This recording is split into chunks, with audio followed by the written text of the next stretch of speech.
What if I told you that some of the most decisive operations of feudal Japan were not carried out by warriors in the shadows, but by women trained to seduce, infiltrate, manipulate, and disappear without leaving a trace? For centuries, their names were erased, but their actions changed history. The official record barely mentions them, but those of the night tell another version. Most people know the word ninja. Very few know the word kunoichi. In Japanese, it refers to female shinobi, but even the term itself is a kind of code. Some historians point out that the three strokes used to write woman can be read as kunoichi, turning the female body into a cipher hidden in plain sight. Their identities were obscured on purpose, not just by enemies, but by their own clans and later historians who preferred to credit male heroes, while the women who spied, sabotaged, and survived simply vanished into the margins. While samurai charged into battle for glory, kunoichi operated in a different war, the silent one. In an age when women were often dismissed as harmless, they turned that prejudice into a weapon. As servants, entertainers, attendants, widows, or traveling pilgrims, they could cross thresholds no armed man would ever pass. Inside castles and mansions, they listened where others talked, watched where others relaxed, and carried messages, poisons, and secrets under layers of silk and ritual. Without them, many of the brilliant stratagems later attributed to great warlords would never have been possible. But how much of what we think we know about them is real, and how much is fantasy layered on top? Popular culture shows kunoichi flipping across rooftops in revealing outfits, but the surviving ninja manuals and clan records suggest something far more subtle and, in many ways, more frightening. Agents who looked completely ordinary, moved like ghosts through daily life, and whose names were deliberately omitted from official chronicles. Between the scattered documents, folklore, and later embellishments, we're left with a puzzle. Fragments of truth wrapped in centuries of silence and myth-making. If you want to uncover what can actually be proven and what likely existed in the shadows, even if it was never written down, make sure you subscribe to the channel, hit the like button, and tell us in the comments which city you're watching from. Because once you start to see how the kunoichi really worked, one question becomes impossible to ignore. If history forgot them this completely, what else did they manage to hide? Long before the samurai class wrote their official histories, deep in the mountains between Iga and Koga provinces, something unusual was happening. While warlords across Japan built armies of armored warriors, certain villages were training agents who looked nothing like soldiers, and many of them were women. The ninja schools of Iga and Koga emerged from regions so remote and mountainous that central authority barely reached them. These isolated communities, composed of farmer warrior families known as jisamurai, developed specialized skills in espionage, sabotage, and unconventional warfare. By the 16th century, during the brutal Sengoku period when Japan tore itself apart in endless civil war, these skills became highly valuable commodities. Warlords needed intelligence, and the Iga and Koga clans provided it for a price. But not every mission could be accomplished by a man dressed in black scaling castle walls. Some targets required a different approach. Infiltration through social camouflage, long-term positioning inside enemy households, and access to spaces where armed men would never be allowed. That's where women became tactically essential. In feudal Japan, women occupied a paradoxical position.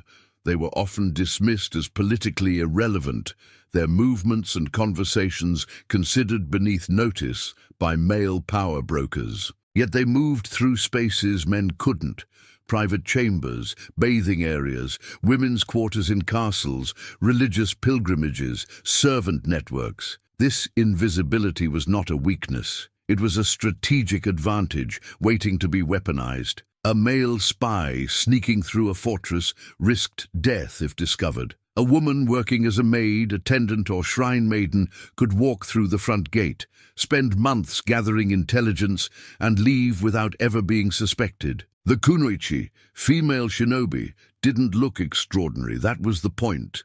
They appeared as ordinary servants, wandering priestesses, entertainers, or widows seeking refuge. Behind that facade, they carried training in observation, codes, psychological manipulation, unarmed combat, and the use of concealed weapons. A kunoichi could spend a year in an enemy household, memorizing troop movements, identifying alliances, and quietly undermining morale, all while appearing to do nothing more dangerous than serve tea or sweep floors. Historical evidence for kunoichi exists, but it's fragmentary and contested. The Bansen Shukai, a comprehensive ninja manual compiled in 1676 from the knowledge of Iga and Koga clans, describes a technique called Kunoichi no Jutsu, the ninjutsu of a woman, which involved using female agents for infiltration and intelligence gathering.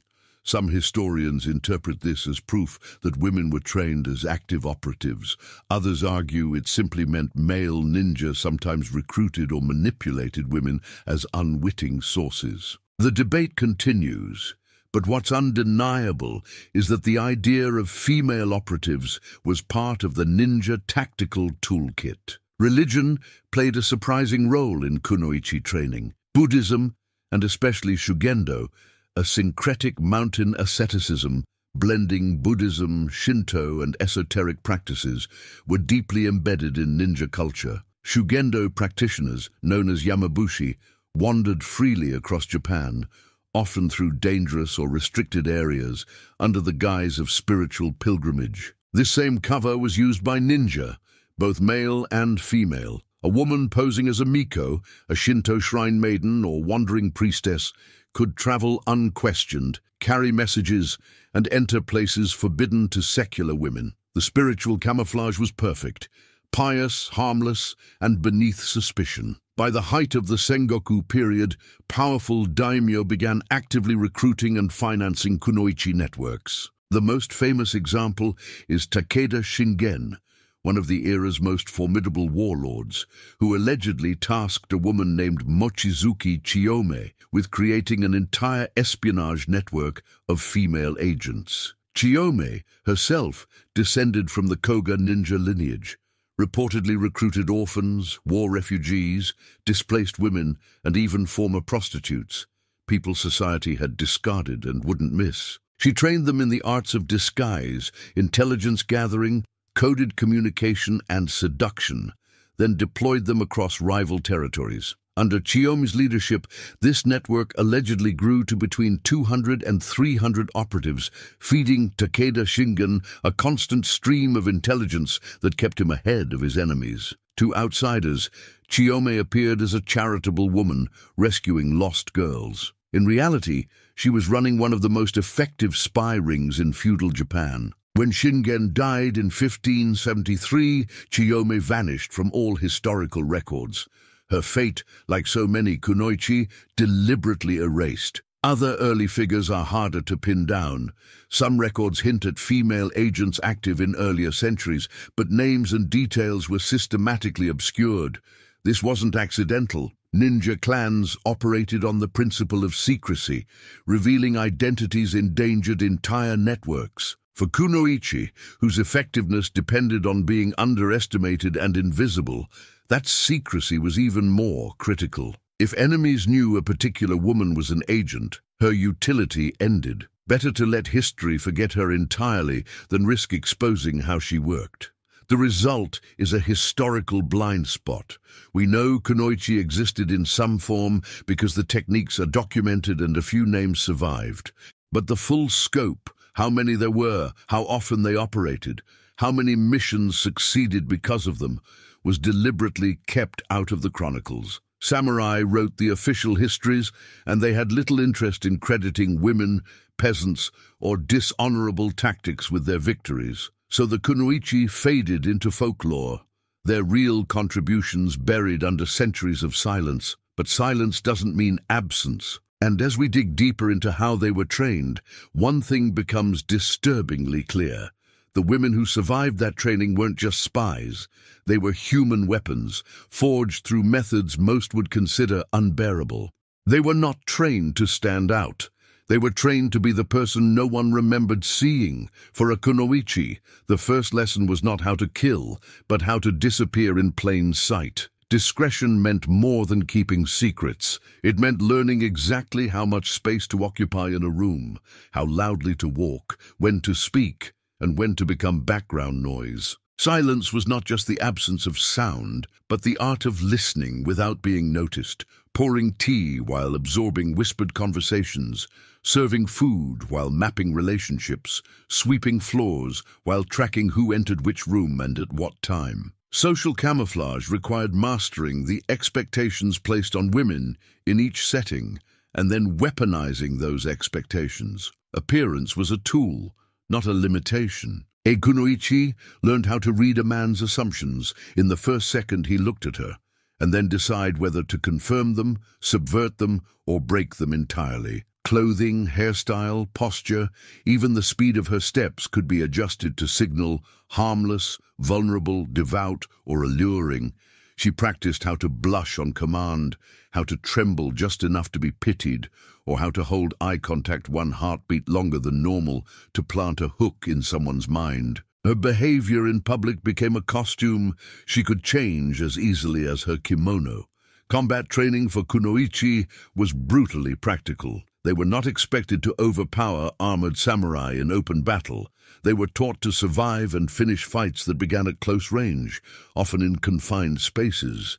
Techniques emphasized speed, leverage, and targeting vulnerable points: eyes, throat, joints, arteries. A kunoichi drilled throws and joint locks designed to break balance and bones with minimal strength. She learned how to use tight quarters to her advantage, a corridor that limited an opponent's swings, a doorway that funneled him into a choke point, a sliding door that could be slammed into someone's knees at the exact moment they stepped through. Disguises were an extension of this tactical thinking. As a shrine maiden, she could travel between regions under the pretense of religious duty, carrying messages hidden in prayer scrolls. As a geisha or entertainer, she could sit within arm's reach of merchants, officials, and minor lords, extracting secrets over sake and song. As a servant, she could move through kitchens, storehouses, and private chambers. As a widow, she could elicit sympathy, lower suspicion, and gain access to social networks that would never open to a lone young woman. Each role had its own body language, speech patterns, and knowledge base, all drilled until she could inhabit them without hesitation. Hidden weapons were specifically adapted to what a woman could plausibly carry. Hairpins were sharpened into stabbing tools or coated with poison.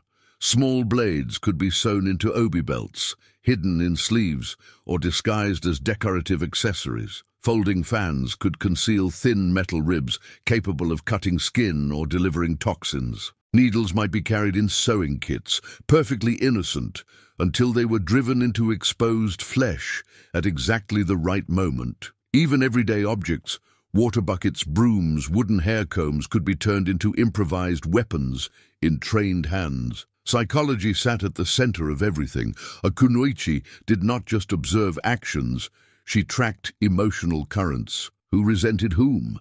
Who felt overlooked, jealous, or insecure? Who craved attention, flattery, or validation? She learned how to offer just enough of what someone wanted to lower their guard.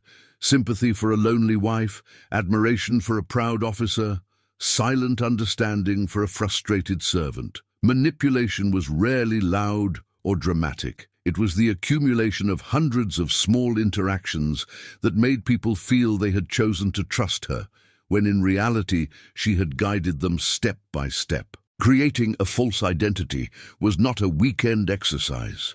It was a life inside a life. Kunoichi candidates memorized backstories with details deep enough to withstand casual questioning. Childhood villages, family structures, invented tragedies. They practiced handwriting that matched their supposed education level, learned dialect variations to fit their claimed birthplace, and rehearsed reaction patterns so that even when startled or half asleep, they responded as their cover demanded. Over time, many spent so long inside their constructed persona that the line between mask and self blurred dangerously. Mental training was the final, cruel layer. A captured agent who panicked could unravel entire networks. So Kunoichi were conditioned to withstand interrogation through a mix of meditation, pain conditioning, and controlled dissociation. They practiced focusing on a single image or phrase until it blocked out all other thought. They learned to fragment information, never knowing the full plan, only their part, so that even if broken, they could not betray everything. In some schools, they were exposed to staged interrogations, taught to endure threats, humiliation, and controlled physical discomfort without revealing key truths. The cost of this training was high. To become an invisible weapon meant sacrificing the right to live as an ordinary person. Friendships could be tools. Affection could be part of an assignment. Even their own emotions became suspect, something to be observed and managed rather than fully felt. A successful Kunoichi had to embody contradictions, gentle yet lethal, honest in her lies, present in a life that might never truly belong to her. If this hidden world of training and transformation fascinates you, make sure you subscribe to the channel, hit the like button, and tell us in the comments which city you're watching from. Your support is what lets these forgotten histories come back to the surface, because as intense as this training was, it was only preparation. The true test of a Kunoichi's skill came when she stepped alone into enemy territory, armed with nothing but a false name, a borrowed life, and the knowledge that if anything went wrong, no one would ever admit she had existed. The hardest part of infiltration wasn't getting in. It was staying long enough to matter without anyone noticing you were gathering pieces of their secrets, one conversation at a time. Castles and samurai estates were fortresses, but they were also households filled with servants, family members, and guests moving through daily routines.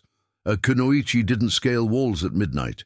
She walked through the front gate under a believable pretext. Sometimes she was recommended by a trusted contact already inside. Other times she arrived as a refugee seeking work, a distant relative asking for shelter, or a skilled artisan offering services. Once accepted, she became part of the invisible infrastructure. Another face in the kitchen, another pair of hands folding laundry, another body moving quietly through corridors while the samurai class focused on itself. Working as a servant was tactically ideal. Servants were everywhere and nowhere, present during meetings but assumed to be deaf to strategy, standing in corners while decisions were made, cleaning rooms where letters and maps lay unattended. A Kunoichi assigned to such a role learned to move slowly enough not to startle, work steadily enough to avoid criticism, and speak rarely enough that people forgot she could hear them. Her hands performed routine tasks, scrubbing floors, arranging flowers, serving meals, while her mind catalogued everything. Which generals visited and when, which messengers arrived in the night, which officials argued behind closed doors. The technique known as the invisible ear was passive espionage refined to an art. It required patience most operatives struggled to master. Instead of asking questions or pressing for information, behaviors that raised suspicion, a Kunoichi simply existed in proximity to power. She positioned herself where conversations happened naturally, outside meeting rooms while waiting to refill tea, in hallways where voices carried, near garden pathways where men spoke more freely under open sky. She never looked like she was listening. Her eyes stayed on her work. Her posture remained submissive. But every word, every name, every complaint or boast was filed away in memory to be reported later through covert channels. Observing military routines required similar discipline. A Kunoichi noted which gates opened at dawn, how many soldiers rotated through guard posts when patrols changed, where weapons were stored, and how quickly alarms could be raised. She tracked supply deliveries, mapped interior layouts by watching where people went, and identified weak points in security, times when attention lapsed, doors left momentarily unguarded, blind corners where movement went unseen. This information, gathered over weeks or months, was more valuable than any single act of sabotage. It allowed her employers to time attacks, plan infiltrations, or avoid disaster by knowing exactly what the enemy was preparing. One of the Kunoichi's most effective strategies was working through other women. Concubines, wives, and courtesans occupied their own separate social world inside elite households, a world men rarely supervised closely. A Kunoichi who gained access to that sphere could shape opinions, plant doubts, and extract secrets far more easily than any male spy. She might befriend a lonely concubine and slowly draw out complaints about her lord's plans. She could sympathize with a frustrated wife and learn which alliances her husband doubted. She might pose as a fellow entertainer and use shared vulnerability to build trust with courtesans who overheard their clients' unguarded talk. Gossip and rumor were not trivial tools. They were psychological weapons. A well-placed whisper could turn allies into enemies. A fabricated scandal could discredit a key advisor. A rumor of betrayal, even if false, could trigger paranoia that fractured command structures. Kunoichi excelled at this because they understood the social dynamics women navigated daily, who held grudges, who craved status, who felt overlooked. A Kunoichi could feed a piece of misinformation to one servant, knowing it would spread through the household like fire through dry wood, altering perceptions and decisions without anyone realizing the spark had been deliberate. Communication with handlers required creativity and caution. Coded letters were hidden in innocuous objects, messages sewn into clothing hems, written on the inside of folded cloth, or encoded in poetry that looked like harmless personal correspondence. Some used substitution ciphers, where everyday words meant specific military terms. Others employed visual codes, arrangements of objects, the way a ribbon was tied, or patterns in embroidery that only trained eyes could read. Drop points were carefully chosen. Shrines, markets, specific trees along roads, places where a Kunoichi could leave or retrieve messages without drawing attention. Disappearing without raising suspicion was often the most dangerous phase. A Kunoichi couldn't just vanish. That would confirm she'd been a spy and endanger anyone who had vouched for her. Instead, she engineered plausible exits. She might feign illness, claim a family emergency in a distant province, accept an offer of marriage, or announce a religious calling that required leaving for a pilgrimage. In some cases, she created minor conflicts, small enough not to seem suspicious, large enough to justify her departure. The goal was always the same: leave behind an explanation so ordinary that no one looked deeper, and by the time anyone thought to question her absence, she was already gone, her real name unknown, her face blending back into the endless flow of women moving through feudal Japan. But not every mission ended cleanly. Sometimes a Kunoichi's cover held, but the relationship she'd built, falsely, strategically, became more complicated than the training had prepared her for. Sometimes the person she was supposed to manipulate began to trust her in ways that felt disturbingly real. And in those moments, the line between spy and human being, between mission and betrayal, became harder to see. Because the next layer of Kunoichi operations wasn't just about gathering information, it was about using intimacy itself as a weapon, a tactic so effective and so morally corrosive that it defined some of the most legendary missions in the shadow history of feudal Japan. The samurai built their honor on loyalty, courage, and duty, but there was one weapon they rarely saw coming: trust, given to the wrong person at exactly the right moment. In feudal Japan, powerful men believed their greatest threats came from rival clans, treacherous vassals, and battlefield enemies. They fortified castles, employed bodyguards, and watched their retainers carefully. What many failed to guard against was the woman who poured their tea, listened to their frustrations, and, over weeks or months, became the one person they felt truly understood them. That vulnerability was a weapon, and Kunoichi were trained to wield it with surgical precision. Seduction missions were not about lust. They were about creating dependence. A Kunoichi assigned to a high-value target, a general, advisor, or regional lord, didn't approach him with obvious sexuality. She built intimacy slowly, layer by layer. First, she made herself useful, arranging his schedule, managing correspondence, easing tensions in his household. Then she became sympathetic, listening without judgment to complaints he couldn't voice to subordinates, validating frustrations he couldn't share with peers. Finally, she became indispensable, the one voice he trusted, the one presence that felt like relief in a life defined by pressure and paranoia. By the time physical intimacy occurred, if it did at all, the psychological hooks were already deep. The target wasn't just attracted, he was emotionally reliant, and that reliance made him careless. Men revealed troop movements, alliance negotiations, and strategic doubts to women they believed loved them. They lowered their guard because they couldn't imagine someone who seemed so devoted could be extracting secrets with every conversation. The Kunoichi's greatest skill wasn't seduction. It was making betrayal feel like devotion. Some missions required prolonged assignments lasting months or even years. A Kunoichi might be placed in a rival court as a minor attendant, then gradually work her way into proximity to key figures. She lived her cover so completely that even allies inside the household didn't know her true purpose. Over time, she became part of the landscape, trusted, overlooked, essential. The intelligence she gathered during this period wasn't dramatic. No stolen battle plans or midnight rendezvous. It was the accumulation of hundreds of small observations, offhand comments, and unguarded moments that, when pieced together, revealed the full picture of her target's intentions and weaknesses.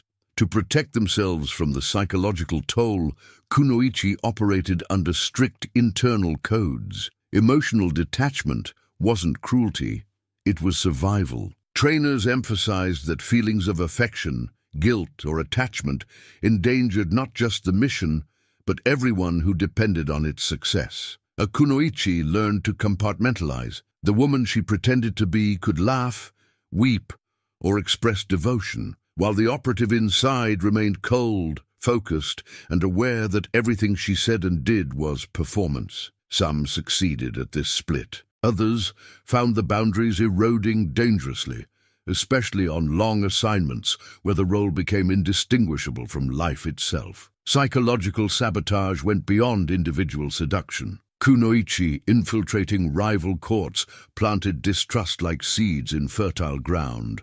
A whispered doubt here, a fabricated rumor there, a forged letter at exactly the right moment.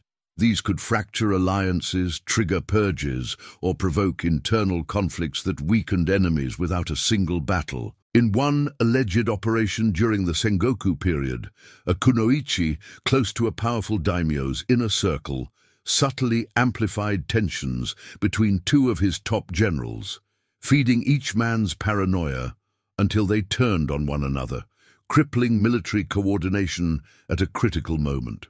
The line between myth and reality in these stories is frustratingly thin. Popular culture embraced the femme fatale archetype enthusiastically, beautiful, deadly women using sex to destroy powerful men. Historical records are far more ambiguous.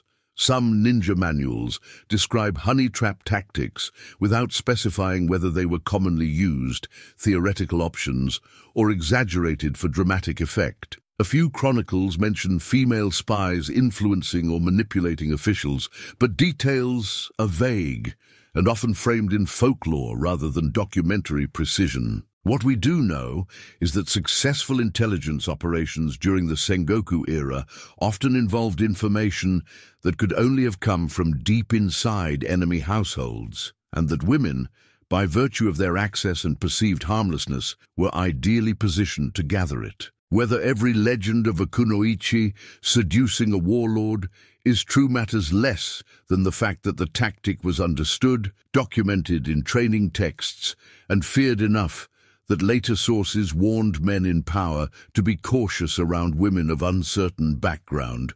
Documented cases are rare but telling. But in the service of Takeda Shingen, Mochizuki Chiyome's network allegedly prevented multiple assassination attempts and exposed at least one high-level traitor by placing operatives close enough to observe private conversations and intercept coded messages. Other fragmentary records mention female agents whose intelligence contributions changed the outcomes of sieges or negotiations, though their names were deliberately omitted to protect ongoing operations or family honor. When missions were discovered, the consequences were brutal and absolute.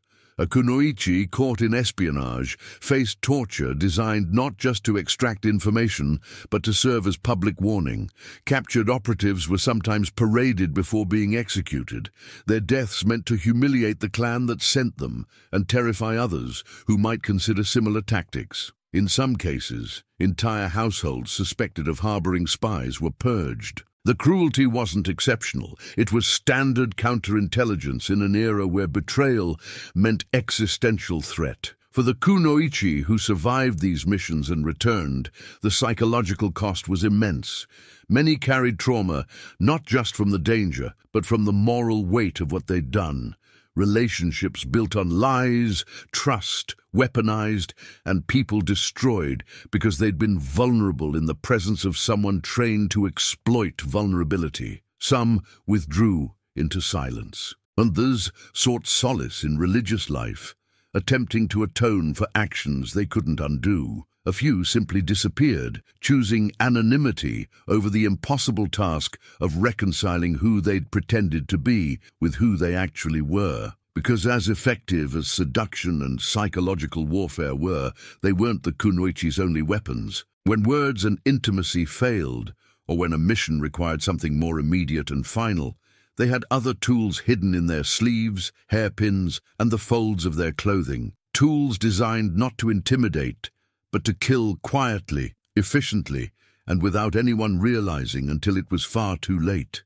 A Kunoichi's deadliest weapons were the ones no one thought to search for, because they looked like nothing more than everyday objects a woman would naturally carry. The kunai, a multi-purpose tool used by ninja for digging, climbing, and prying, was too large and conspicuous for most female operatives to carry openly, so they adapted it. Smaller versions, closer to heavy needles or thin chisels, could be hidden in the folds of an obi belt, sewn into hems, or tucked into the hollow compartments of wooden hair ornaments. These modified kunai weren't designed for throwing. That was Hollywood fiction.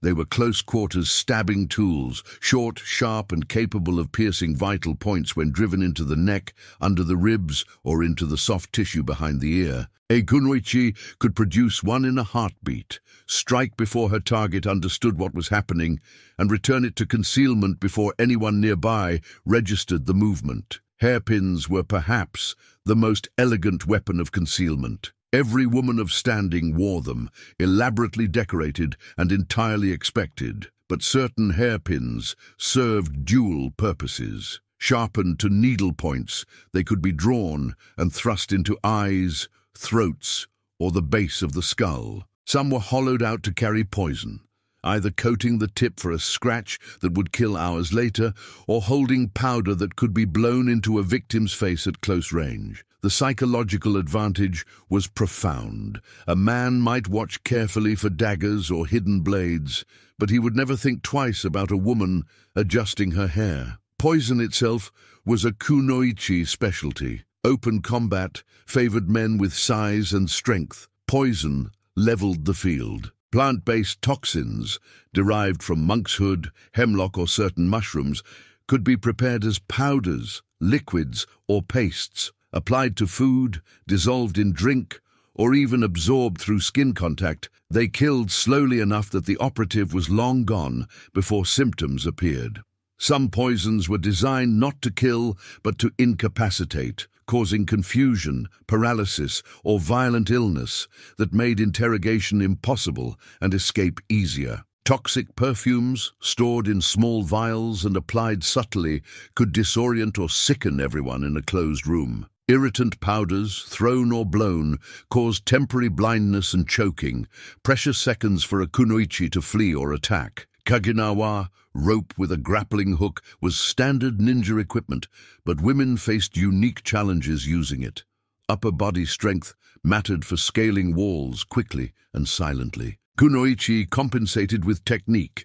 Lighter, more flexible rope made from braided silk or plant fiber, hooks designed to grip with less initial force, and climbing methods that emphasized leg strength and balance over raw pulling power. Some carried collapsible versions that fit inside rolled cloth or hollow bamboo containers. Others disguised their rope as decorative cords or sashes that could be unraveled and knotted into usable lengths. The goal wasn't athletic spectacle. It was functional escape when doors and gates were no longer options. Short blades were everywhere in a kunoichi's kit, but never where you'd expect. A kozuka, a small utility knife, might be hidden inside a decorative comb, a folding fan's handle, or the shaft of a writing brush. Tanto daggers, shortened and lightened, could be strapped to the inside of a forearm under long sleeves or concealed in the lining of a travel bag. Some operatives carried razor-thin blades sewn into the edges of their clothing, capable of cutting bindings or slashing at an attacker's hands. The principle was consistent. If you couldn't carry a visible weapon, you made the invisible world around you into an armory.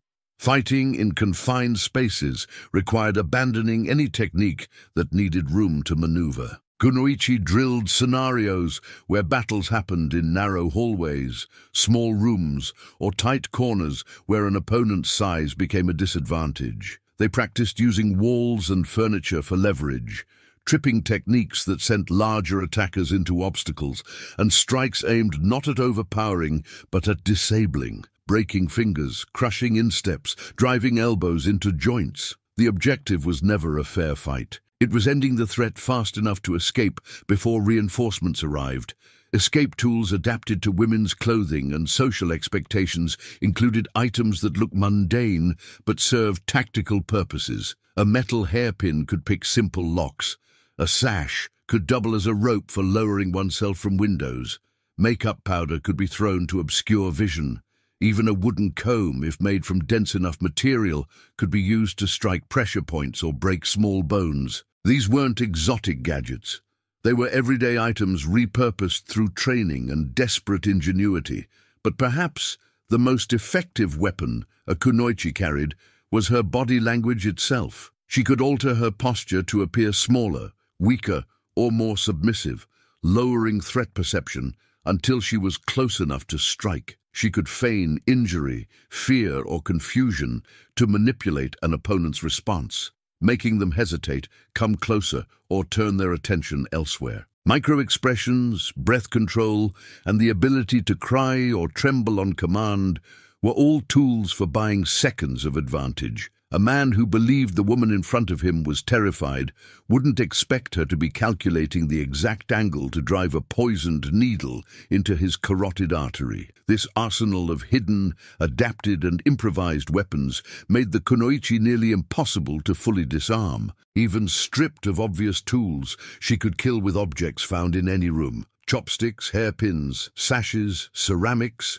writing implements. Her training transformed the mundane into the lethal, and her appearance as a non-combatant ensured that by the time someone realized the danger, it was often already too late. If this deep dive into the invisible armory of female shinobi has fascinated you, make sure you subscribe to the channel, drop a like, and tell us in the comments what city you're watching from. Your engagement is what keeps these hidden histories alive. Because as effective as these tools and techniques were, they were wielded by real people. Not myths, not legends, but women whose names and stories occasionally survived the centuries. And when we look at the few documented figures who left traces in history, we see something more complex than simple warrior women.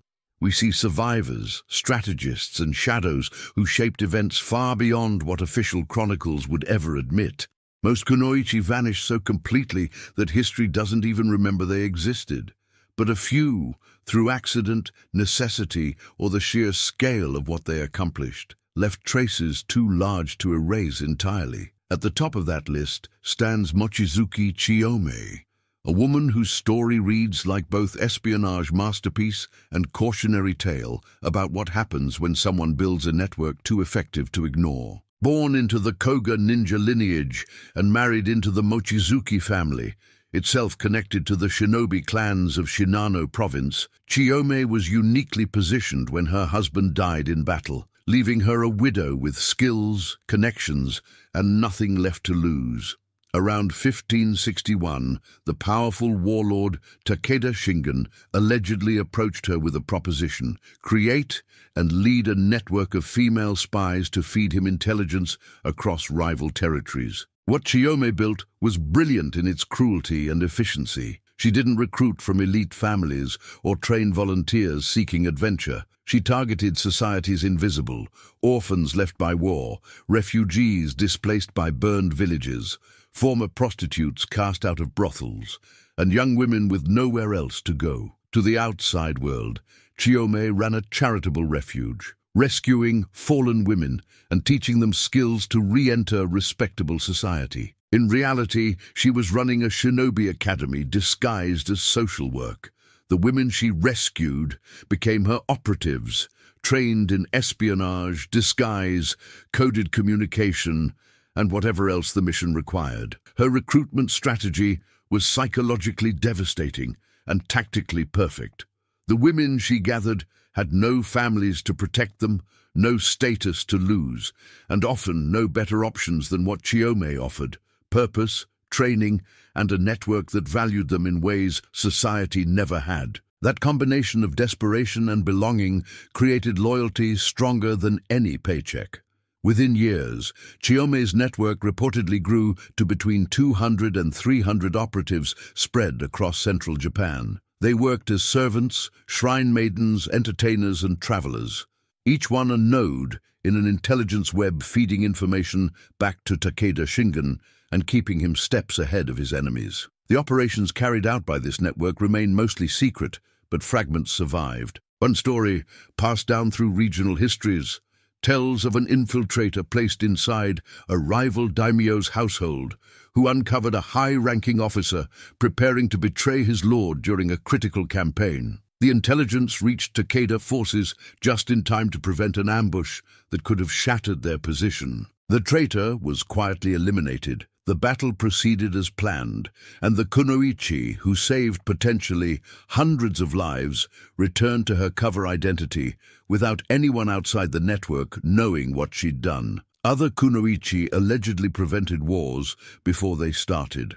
In an era where miscommunication, paranoia, and misread intentions could trigger years of bloodshed, accurate intelligence was a form of violence prevention. Operatives who reported that a rival's troop movements were defensive rather than offensive, or that an alliance was weaker than it appeared, gave their employers the information needed to negotiate rather than attack. These missions lacked the drama of assassination or sabotage, but their strategic value was immense and almost entirely invisible to anyone outside the command structure. Not all Kunoichi came from Chiyome's network or shinobi clans. Some were wives, daughters, or concubines of samurai who received covert training from family members connected to espionage traditions. These women occupied a strange dual existence, publicly playing the role of dutiful spouse or daughter, while secretly gathering intelligence, passing messages, or even conducting sabotage operations when their family's survival depended on it. Their training was often incomplete compared to professional operatives, but their access was unmatched. They lived inside the households and social circles that hired spies struggled for years to infiltrate. Legends from the Edo period, after the great ninja clans were officially disbanded, hint at Kunoichi, who adapted to peacetime by shifting into criminal networks, intelligence gathering for merchant guilds, or private security for powerful families. One recurring story describes a woman known only as the Silent Widow, who allegedly operated in Kyoto during the early 1600s, selling information to the highest bidder and disappearing anyone who tried to expose her. Whether she was real, a composite of multiple figures, or pure folklore is impossible to determine, but the archetype she represents, the Kunoichi who survived the end of her profession by becoming something new, resonates across multiple sources. The Bansen Shukai and other ninja manuals compiled in the 17th century reference female operatives in terms that suggest both respect and caution. These texts describe Kunoichi no Jutsu as a specialized discipline, outline some of the tactics and disguises used, and warn that underestimating female agents could be fatal. But they also deliberately omit names, specific operations, and detailed techniques, partly to protect operational security even decades later, partly because the compilers knew that some knowledge was too dangerous to fully record. What becomes clear when you piece together these fragments is that Kunoichi were not exotic exceptions or rare experiments. They were a recurring, essential part of shinobi operations across multiple regions and decades. Their stories were suppressed not because they were unimportant, but because their importance threatened the narratives that samurai historians wanted to preserve. Narratives where honor, swords, and male warriors decided everything, and where invisible women manipulating outcomes from the shadows had no place. The tragedy is that most of these women remain unknown. We have Chiyomi's name because her network was too large to hide entirely. We have fragments and legends because some stories survived oral transmission, but the vast majority, the infiltrators who died in cover, the operatives who completed their missions and vanished into ordinary lives, the agents whose names were deliberately erased to protect future operations, are lost. Their actions shaped history. History refused to remember them. And that erasure raises an uncomfortable question. If the most effective kunoichi were the ones who left no trace, how many missions attributed to male ninja brilliance were actually carried out by women whose contributions were stolen, buried, or rewritten to fit a more acceptable narrative? Because as we move into the darker realities of what these missions actually cost, one thing becomes painfully clear. The line between heroism and horror, between duty and destruction, was far thinner than any legend would admit. There was no glory in being a kunoichi, only the weight of living two lives at once, one that everyone saw and one that could never be spoken aloud even to yourself. The psychological cost of that split was immense. A kunoichi spent years, sometimes her entire adult life, pretending to be someone else, laughing at jokes that weren't funny, expressing devotion she didn't feel, building relationships designed to be exploited. Meanwhile, her real self, the woman beneath the mask, had to stay cold, analytical, and aware that every friendship, every moment of intimacy, every tear she shed might be performance rather than truth. Over time, many operatives struggled to remember which emotions were real and which were tactical. The line between the role and the person blurred until the question, "Who am I?" had no clear answer. That internal fragmentation was the price of effectiveness. A kunoichi who allowed herself to feel too much endangered the mission, but one who felt nothing at all risked becoming hollow, a weapon without the humanity that made her tactics work in the first place. The balance was impossible to maintain perfectly, and many carried the psychological scars for the rest of their lives, assuming they lived long enough to have a rest of their lives. Capture was the nightmare every kunoichi trained to avoid, but few could escape entirely. If discovered, the consequences were brutal. Torture was standard, designed not just to extract information, but to punish and deter. Captured operatives faced interrogation methods that combined physical pain with psychological destruction, prolonged isolation, sleep deprivation, threats against family members who might not even exist, and public humiliation meant to break their will before their bodies gave out. Some were executed quickly as a message to their employers. Others were kept alive and displayed as warnings, their suffering prolonged to maximize the deterrent effect on future spies. The code among shinobi clans was clear. If captured, you revealed nothing that could destroy the network, even if it cost you everything.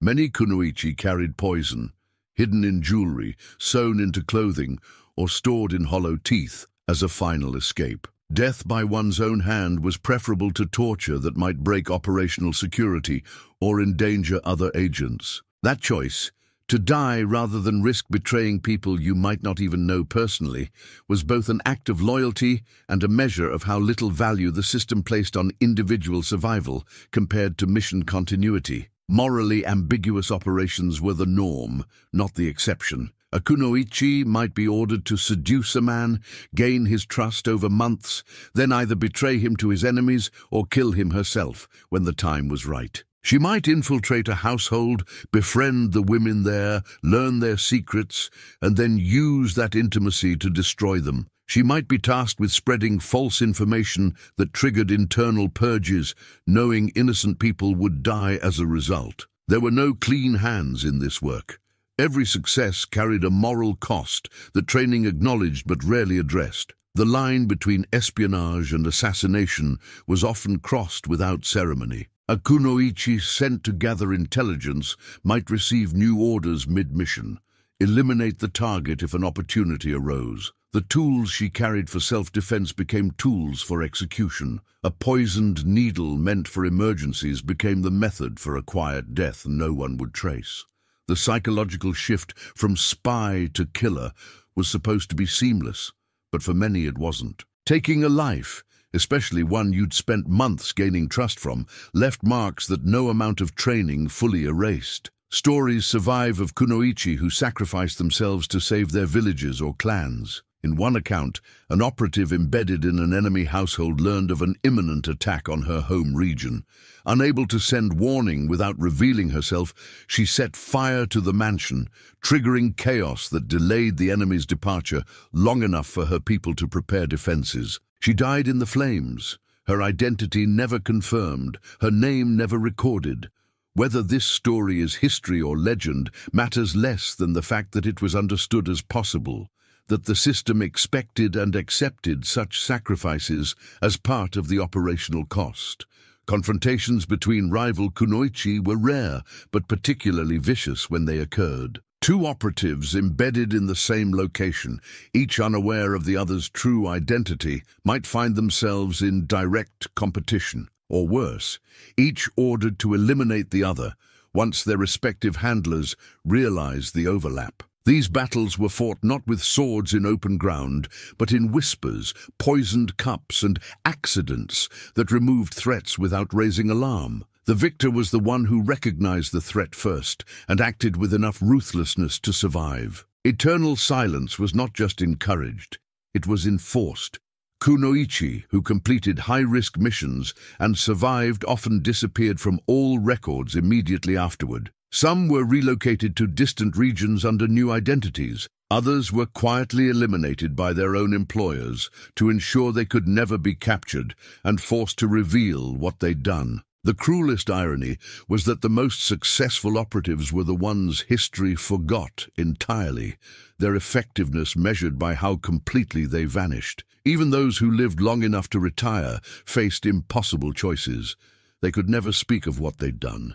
Not to family, not to friends, not even to other former operatives who might understand. The loneliness of carrying untold stories of victories and horrors, sacrifices and betrayals, crushed some into silence so complete they barely spoke at all. Others sought refuge in religious life, spending their remaining years in temples and shrines, perhaps hoping that prayer and ritual could offer some kind of peace or atonement for actions that could never be undone. The reality of kunoichi missions was this: every operation required choosing between bad and worse, between survival and morality, between duty and the parts of yourself that made you human. Some made those choices and carried the weight, others broke under it, and a few, the ones whispered about in later generations, found ways to endure that no one fully understood, as if they'd learned to split their souls the same way they split their identities. But all of that,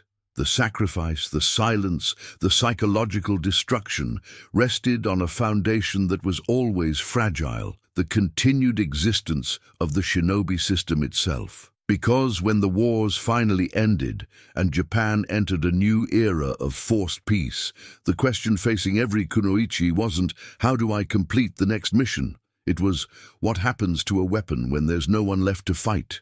When Tokugawa Ieyasu finally unified Japan and established the Tokugawa shogunate in 1603, the age of open warfare ended, and with it, the golden era of the shinobi. Peace, it turned out, was more dangerous for ninja than any enemy clan had ever been. The Tokugawa pacification was thorough and ruthless.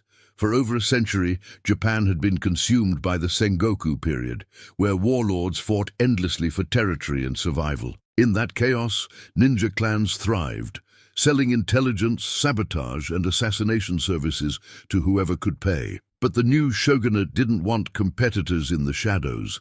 It wanted absolute control, a centralized authority where loyalty flowed in one direction only. Independent paramilitary groups with secret techniques, hidden networks, and loyalties to old clans represented a direct threat to that vision. So the Tokugawa government systematically dismantled the ninja infrastructure. Schools in Iga and Koga, the heartlands of shinobi culture, were officially disbanded. Some ninja were absorbed into the shogunate's own intelligence apparatus, particularly the Oniwaban, a secret police force that used former shinobi skills for state surveillance. Others were forced to abandon their profession entirely, reintegrating into civilian life under close watch. Those who resisted, or were deemed too dangerous to co-opt, simply disappeared, hunted down, eliminated, or driven into exile so remote they could never rebuild their networks. For Kunoichi, the collapse was even more complete. Male ninja at least had the option of joining official forces or leveraging combat skills into other professions. Women had fewer paths. A former Kunoichi couldn't openly advertise skills in espionage, poisoncraft, or psychological manipulation. Those abilities had no legitimate market in peacetime Japan, or rather, no market willing to admit it existed. So they did what they'd been trained to do. They disappeared, this time permanently. Many Kunoichi camouflaged themselves in ordinary civilian life. A woman who had spent years infiltrating castles and manipulating warlords could easily slip into the role of merchant's wife, seamstress, midwife, or temple attendant. The same skills that made her an effective spy, observing social dynamics, reading people, managing complex deceptions, served her well in navigating the rigid class structures and social expectations of Edo period Japan. She simply turned her training inward, using it to survive rather than to serve a mission.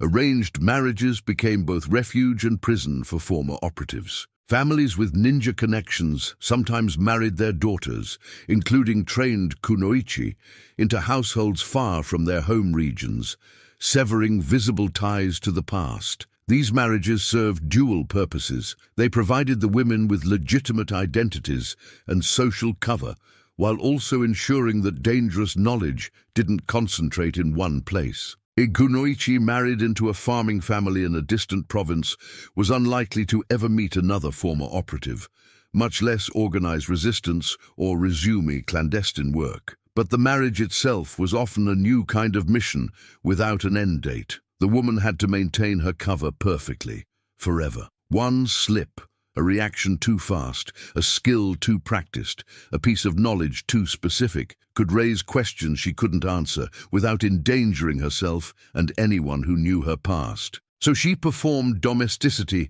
with the same discipline she'd once applied to infiltration, and the role she'd taken for survival became indistinguishable from the life she was trapped in. The destruction of records was deliberate and systematic. Ninja clans had always guarded their techniques carefully, recording them in coded manuals passed down through families. When the Tokugawa regime began cracking down, many families burned these documents rather than risk them being discovered. The Bansen Shukai, one of the few ninja manuals that survived, was compiled in 1676, partly as an attempt to preserve knowledge that was rapidly being lost as older practitioners died and younger generations abandoned the traditions. But even that text is frustratingly vague about certain techniques, particularly those involving kunoichi, as if the compilers understood that some knowledge was too sensitive to commit fully to paper. What little legacy survived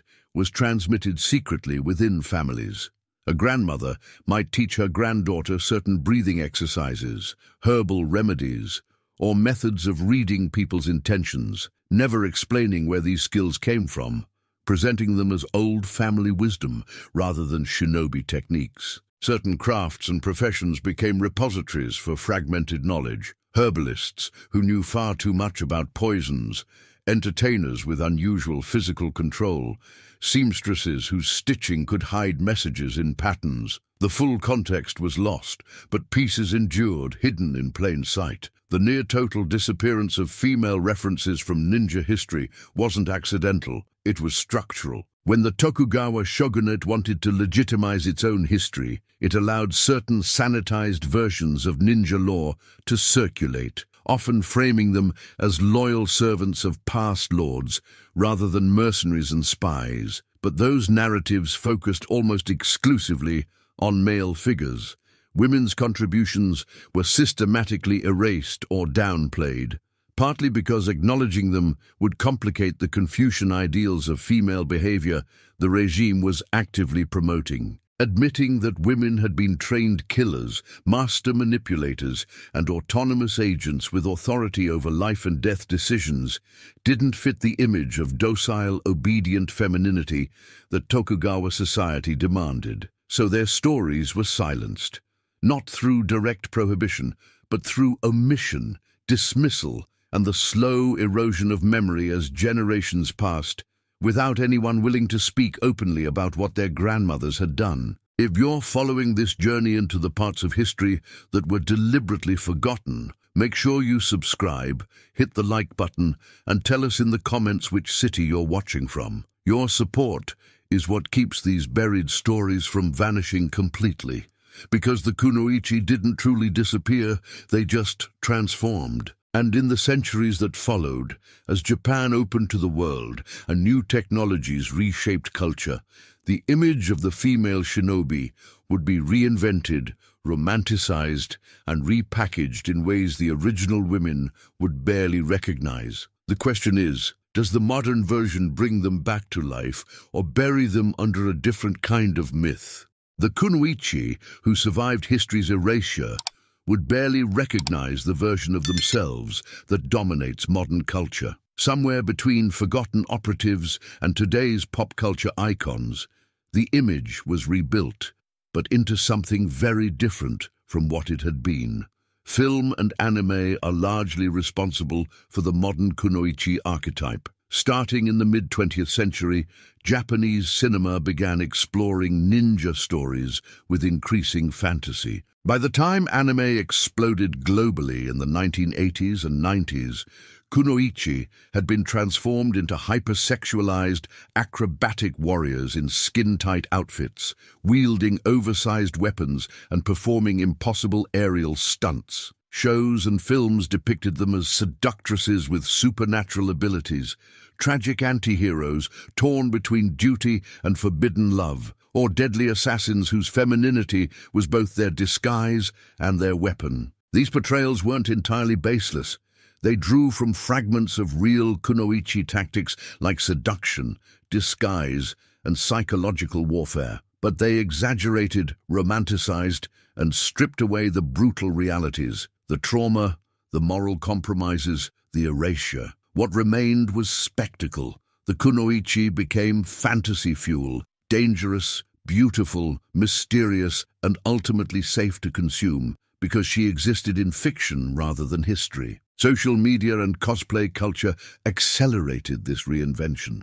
Platforms like Instagram are flooded with Kunoichi-inspired imagery, elaborate costumes, choreographed fight sequences, and aestheticized versions of ninja femininity that prioritize visual appeal over historical accuracy. Cosplayers invest enormous creativity and craftsmanship into these portrayals, and there's genuine artistry in what they create. But the connection to actual Kunoichi, women who lived in fear, operated in silence, and died without recognition, is nearly invisible. The modern Kunoichi is an aesthetic, a brand, a character type. The historical one was a survivor, Yet beneath the noise of pop culture, serious researchers have been trying to separate myth from reality. Academic interest in Kunoichi grew significantly in the 2000s as historians began re-examining previously dismissed or overlooked sources. Feminist scholars in particular pushed back against the assumption that women in feudal Japan were purely passive, arguing that the absence of documentation didn't mean absence of action. It often meant deliberate suppression or oversight by male chroniclers who didn't consider women's activities worth recording.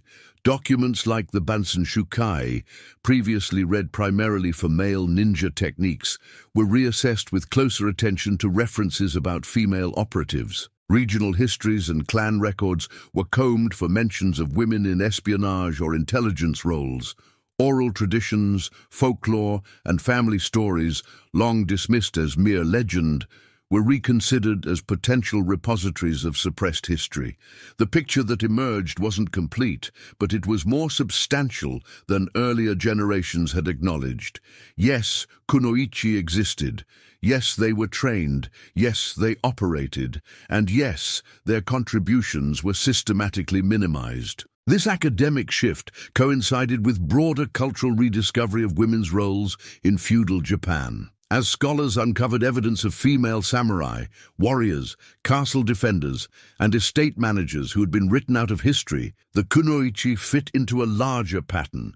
Japanese women had far more agency, power, and participation in male spheres than traditional narratives admitted. The erasure wasn't a historical accident. It was ideological, rooted in later periods, especially the Edo and Meiji eras, that imposed rigid gender roles and retroactively projected them onto earlier centuries. Ninja museums in Japan, particularly in Iga and Koga, have begun incorporating Kunoichi into their exhibits, though often cautiously. Some displays focus on the documented techniques from ninja manuals, explaining how female operatives were used for infiltration and intelligence. Others engage directly with the tension between popular myth and historical evidence, showing both the romanticized modern image and the likely grittier reality. Academic panels, lectures, and publications increasingly include Kunoichi as a serious subject of study rather than a footnote or curiosity. For many modern audiences, especially women, the Kunoichi has become a symbol of empowerment, not necessarily as she actually was, but as an idea. She represents the woman who operates in spaces denied to her, who turns societal underestimation into tactical advantage, who survives and succeeds despite systems designed to erase her. That symbolic power matters, even if it's rooted more in aspiration than history. The fact that the Kunoichi existed at all, that women found ways to claim agency, skill and influence in one of history's most patriarchal societies, resonates across cultures and centuries. Globally, the ninja woman has become a cultural export that transcends Japan. From Hollywood films to video games, from martial arts schools offering Kunoichi training to fashion lines inspired by ninja aesthetics, the image has been adopted, adapted, and remixed endlessly. Some versions honor the historical roots, others are pure invention. The Kunoichi exists now in a strange liminal space, part history, part myth, part commercial product, part feminist icon. Navigating that space, figuring out what's real, what's useful fiction, and what's erasure dressed as empowerment, is complicated work. What's undeniable is that the modern fascination with Kunoichi has done something the original women could never have imagined. It's made people care. For centuries, their stories were buried, dismissed, or forgotten. Now, millions of people around the world know the word Kunoichi, even if they don't fully understand what it meant. That visibility is both a resurrection and a distortion. The women are remembered, but often in forms they wouldn't recognize. Their skills are celebrated but sanitized. Their existence is acknowledged, but repackaged for consumption. And that raises the final, most uncomfortable question. If the Kunoichi have been reinvented into myths we can comfortably admire, does that mean we've finally given them the recognition they deserved? Or have we just found a new, more palatable way to bury the truth about who they really were, what they really did, and what it actually cost them? What survives of the Kunoichi is a mosaic, part stone, part shadow. On one side, there is what can be proven: ninja manuals that explicitly mention female operatives, records of women like Mochizuki Chiyome organizing espionage networks, and scattered references to women used in infiltration and intelligence work. These give us anchors, evidence that female shinobi existed, were trained, and operated in the violent machinery of Sengoku-era Japan. On the other side is everything that almost certainly existed, but was never meant to be remembered. Missions carried out under deep cover, agents who died without their names recorded, techniques passed orally and then deliberately erased when the Tokugawa peace made ninja a liability. The very effectiveness of Kunoichi, living as ghosts in other people's households, meant that the better they did their jobs, the less likely history was to notice them. What we don't see in the chronicles is not proof of absence. It's often proof that secrecy worked. Centuries of silence shaped the image we have today. With official histories ignoring or downplaying women's roles, later generations filled the gap with fiction. The hypersexualized assassin, the tragic seductress, the supernatural ninja witch. Pop culture didn't invent Kunoichi from nothing, but it stretched a few thin threads of fact over a large frame of fantasy. The result is an image that is emotionally powerful, visually striking, and only partially true. Their lives sat on a razor's edge between heroism, espionage, and survival. A Kunoichi might genuinely save her clan from destruction, but do it by betraying someone who trusted her. She might prevent a war with information that cost innocent lives to obtain. Was she a hero, a villain, or simply a woman trapped in a system where the only choices available were all compromised? In that tension lies the uncomfortable truth of most heroes in the shadows. Their real legacy is invisible but persistent. Families with odd skills and sayings, local legends about unnamed women who changed the course of a battle, fragments of techniques that surface in arts, rituals, and old wisdom with no obvious origin. They left behind no monuments, but they left patterns, ways of seeing, surviving, and moving through hostile structures that still resonate today, especially for women navigating systems not built for them. So, in the end, who were the women who fought in the shadows? Not just exotic assassins or eroticized warriors, but orphans, widows, daughters and wives who were turned into instruments of statecraft and survival. Some believed in their missions. Some obeyed out of fear or loyalty. Some broke under the weight of what they'd done. All of them lived in a space history preferred not to look at too closely. If you want more stories that peel back the myths and dig into the dangerous, complicated truth behind iconic figures, make sure you subscribe to the channel, hit the like button, and tell us in the comments which city you're watching from. Because every time we ask what was erased and why, we get a little closer to seeing the people in the shadows as they really were, not just as the legends say they should be.